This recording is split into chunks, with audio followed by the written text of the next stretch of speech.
आणि एक महत्त्वाची बातमी लातूरच्या चाकूरमध्ये अवकाळी पावसाचा तडाखा बसलेला आहे। अवकाळी पावसासह वादळी वाऱ्याने अनेक ठिकाणी झाडं उन्मळून पडलेली आहेत। लातूरमध्ये आपण बघतोय चाकूरमध्ये अवकाळी पावसाने तडाखा दिलेला आहे।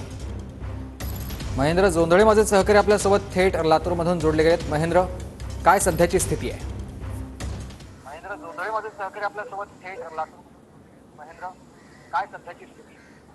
लातूर जिल्ह्यातल्या चाकूरमध्ये कोपराकडून आष्टामोड लातूरकडे जाणारा जो रस्ता आहे तो पूर्णपणे रस्त्यावर झाडे उन्मळून पडल्यामुळे वादळी वाऱ्यामध्ये पूर्णपणे ठप्प झालेला आहे। आपण पाहू शकतो महाळंगी असेल, जानवळ असेल, या गावामध्ये मोठं नुकसान झालेलं आहे। घरांवर झाडं पडलेली आहेत, म्हणजे घरावरची पत्रे उडून गेल्यामुळे अन्नधान्य जे आहे ते सांडलेलं आहे। दोन व्यक्तींच्या अंगावर वीज पडल्यामुळे ते ठार झालेले आहेत आणि वाहनांचं मोठं नुकसान झालेलं आहे। या भागामध्ये पूर्णपणे विद्युत पुरवठा जो आहे तो खंडित झालेला आहे। डीपी असतील, विद्युत पोल असतील, पूर्णपणे उन्मळून पडल्यामुळे अर्ध्या तासाचं हे वादळी वारा पाऊस होता। मात्र जनजीवन जे आहे ते या भागातल्या नागरिकांचं पूर्णपणे उद्ध्वस्त झालेलं आपण पाहतो आहोत।